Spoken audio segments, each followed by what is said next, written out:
اے انسان، ذرا ٹھہر کر سن، جریان کوئی معمولی عارضہ نہیں، یہ وہ خاموش دشمن ہے جو آہستہ آہستہ طاقت کو کھوکھلا، خون کو کمزور اور عمر کی برکت کو چھین لیتا ہے۔ جو اس کا علاج وقت پر کرے وہ دانا اور سمجھدار ہے، اور جو اسے نظر انداز کرے وہ نادانی میں خود اپنا ہی دشمن بن جاتا ہے۔ یاد رکھ، شفا مہنگی دواؤں میں نہیں، نہ ہی زہریلے کیمیکلز میں، بلکہ قدرت کی ان جڑی بوٹیوں میں ہے جنہیں رب کائنات نے انسان کے لیے امانت بنایا۔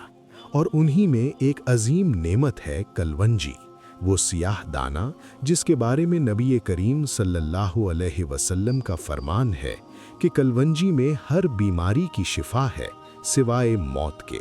جریان کے علاج کا آزمودہ حکیمانہ نسخہ: ستاور 1 تولہ، سالب مصری 1 تولہ، موسلی سفید 1 تولہ، سنگھاڑا خشک 1 تولہ، گوند موچرس 1 تولہ، زعفران 1 تولہ، کلونجی 3 ماشا، لاجونتی 6 ماشا، تال مکھانا 6 ماشا، گلے بوہڑ 6 ماشا، بھو پھلی 1 تولہ، گلے انار 3 ماشا۔ طریقہ استعمال: ان تمام اجزاء کو باریک پیس کر سفوف بنا لیں۔ صبح، دوپہر اور شام ایک ایک چمچ تازہ پانی کے ساتھ 15 دن مسلسل استعمال کریں۔ انشاءاللہ جریان جیسا پرانا مرض بھی جڑ سے کمزور ہو جائے گا۔ اے ابن آدم، اپنی طاقت کی حفاظت کر، اپنی صحت کو نظر انداز نہ کر، اور یاد رکھ، قدرت کی دوا ہمیشہ قدرت ہی میں چھپی ہوتی ہے۔